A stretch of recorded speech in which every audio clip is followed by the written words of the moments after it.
जय मसीह की। आज हम दानियल के बारे में जानेंगे और जानेंगे कि किस तरह वह शेर की गुफा में डाले जाने पर भी डरा नहीं, बल्कि अपने सच्चे परमेश्वर पर उसने भरोसा रखा और परमेश्वर ने उस शेर की गुफा में भी अपने दूतों को भेजकर दानियल की सुरक्षा की। तो आइए आज हम दानियल के जीवन से कुछ बातों को सीखेंगे। उन दिनों में बेबीलोन में दारा नाम का एक राजा रहा करता था। उसने राज्यों के कार्य करने के लिए कई जवानों को नियुक्त किया जो निर्दोष, सुंदर और सब प्रकार की बुद्धि में प्रवीण और ज्ञान में निपुण और विद्वान और राज मंदिर में रहने योग्य थे। और इन जवानों के ऊपर राजा ने 4 अध्यक्ष नियुक्त किए, जिनके नाम दानियल, हनन्याह, मिशाइल और अजरिया थे। दानियल को राजा ने उन सारे अधिपतियों का, जिन्हें राजा ने नियुक्त किया था, लेखा जोखा रखने के लिए कहा। दानियल एक धर्मी पुरुष था और परमेश्वर का भय मानता था, इसलिए राज्य में उसे और प्रतिष्ठा मिली। दानियल दिन में 3 बार प्रतिदिन परमेश्वर से प्रार्थना किया करता था और परमेश्वर की आज्ञाकारिता में चलता था। वह बहुत ही बुद्धिमान था तथा उसके पास परमेश्वर का एक उत्तम वरदान था कि वह स्वप्नों का दर्शन भी बताया करता था, जिसके कारण वह राजा का बहुत ही प्रिय था, क्योंकि उसने राजा के स्वप्नों का अर्थ भी बताया था। फिर आगे हम देखते हैं कि राज्य के वे अधिपति जिनके ऊपर दानियल को नियुक्त किया गया था, वे उससे जलने लगे और उसमें दोष ढूंढने लगे, परंतु वे ना ढूंढ पाए क्योंकि वह बहुत ही विश्वास योग्य था। तब उन्होंने कहा कि हम दानियल की परमेश्वर की व्यवस्था को छोड़ उस पर और कोई दोष नहीं लगा सकते। उन्होंने कहा कि उसके परमेश्वर से की गई प्रार्थना ही उसके मौत का कारण बनेगी। इसके पश्चात हम देखते हैं कि वे अध्यक्ष राजा के पास गए और उससे कहा कि राज्य के सारे अधिपतियों, हाकिमों और गवर्नरों ने आपस में ऐसी सहमति की है कि राजा ऐसी कड़ी आज्ञा निकाले कि 30 दिन तक जो कोई, हे राजा, तुझे छोड़कर किसी और मनुष्य देवता से विनती करे, वह सिंह के माद में डाल दिया जाए। यह सुनकर कि यह आज्ञा कभी बदली ना जाए, राजा ने यह आज्ञा पर हस्ताक्षर कर दिया।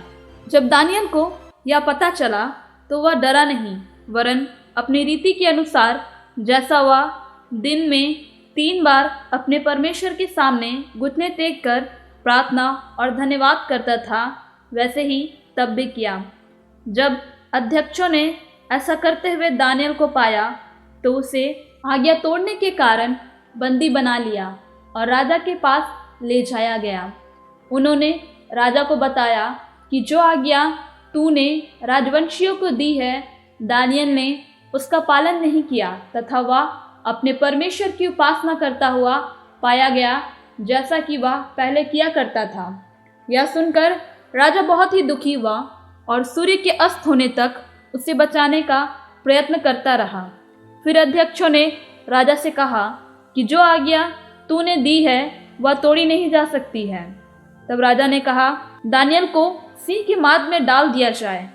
उस समय राजा ने दानियल से कहा कि तेरा परमेश्वर जिसकी तू उपासना करता है वही तुझे बचाएगा, क्योंकि राजा इस बात को जानता था कि दानियल का परमेश्वर विश्वास योग्य है।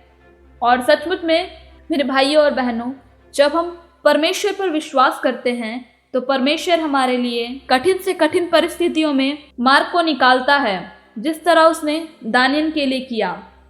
फिर राजा पांव फटते ही सिंह की गुफा की ओर गया और पुकारने लगा कि हे दानियल, परमेश्वर की संतान जिसकी तू उपासना करता है, क्या उसने तुझे बचा लिया? तब दानियल ने राजा से कहा, हे राजा, तू युगानुयुग जीवित रहे। मेरे परमेश्वर जिसकी मैं उपासना करता हूँ, उसने अपना दूत भेजकर सिंहों के मुंह को ऐसा बंद रखा कि उससे मेरी कुछ भी हानि नहीं हुई, क्योंकि मैं उसके सामने निर्दोष पाया गया और तेरे विरुद्ध भी मैंने कुछ पाप नहीं किया है। तब राजा बहुत ही आनंदित हुआ और दानियल को गुफा से निकालने की आज्ञा दिया। और क्या देखा कि दानियल के शरीर में खरोच का एक भी निशान नहीं है, क्योंकि वह परमेश्वर पर विश्वास रखता था। फिर राजा ने सभी को यह आज्ञा दिया कि सब दानियल के परमेश्वर की उपासना करेंगे। और राजा ने यह भी आज्ञा दी कि जिन्होंने दानियल की चुगली की थी वे सब अपने परिवार समेत सिंह के माद में डाल दिया जाए। और वैसा ही किया गया। अभी वो शेर की गुफा में पूरी तरह अंदर डाले भी नहीं गए थे कि शेरों ने झपट्टा मारकर उनकी सब हड्डियों समेत उनको चबा डाला।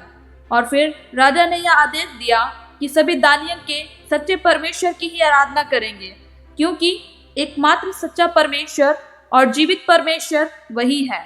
इस पूरे अध्याय में हमने सीखा कि दानियल अपने परमेश्वर की उपासना विश्वास योग्यता से करता था और राजा की आज्ञा से वह डरा नहीं। अपने परमेश्वर की उपासना उसने करना छोड़ा नहीं। इस प्रकार हमें भी सदा अपने परमेश्वर की आराधना करनी चाहिए और किसी भी मनुष्य से डरना नहीं चाहिए, क्योंकि परमेश्वर का वचन बतलाता है कि परमेश्वर ने हमें डर की नहीं परंतु विश्वास का आत्मा दिया है। दानियल सिंह के माद में डाले जाने पर भी डरा नहीं, वरन अपने सच्चे परमेश्वर की दुहाई दी। वैसे ही हमें भी हर मुश्किल परिस्थितियों में परमेश्वर की दुहाई देना है, तब परमेश्वर हमारे लिए सीधा मार्ग निकालेगा। और हमें कभी भी किसी के लिए बुरा नहीं सोचना है और ना ही करना है, क्योंकि जैसा हम दूसरों के लिए करते हैं वैसा ही हमारे साथ भी होता है। जैसा उन चुगली करने वाले मनुष्य के साथ हुआ जिन्होंने दानियल के विरुद्ध चुगली किया और वे ही शेर के माद में डाले गए, क्योंकि परमेश्वर का वचन बतलाता है कि धर्मियों पर चाहे कितनी भी विपत्तियां क्यों न पड़े परमेश्वर उन्हें संभाल लेता है, परंतु दुष्ट विपत्ति में गिरकर पड़े ही रहते हैं। मैं आशा करती हूँ कि इस वीडियो के द्वारा आप सब आशीषित हुए होंगे। परमेश्वर आप सभी को आशीष दे। इस वीडियो को लाइक करें, शेयर करें और चैनल को सब्सक्राइब करें। धन्यवाद।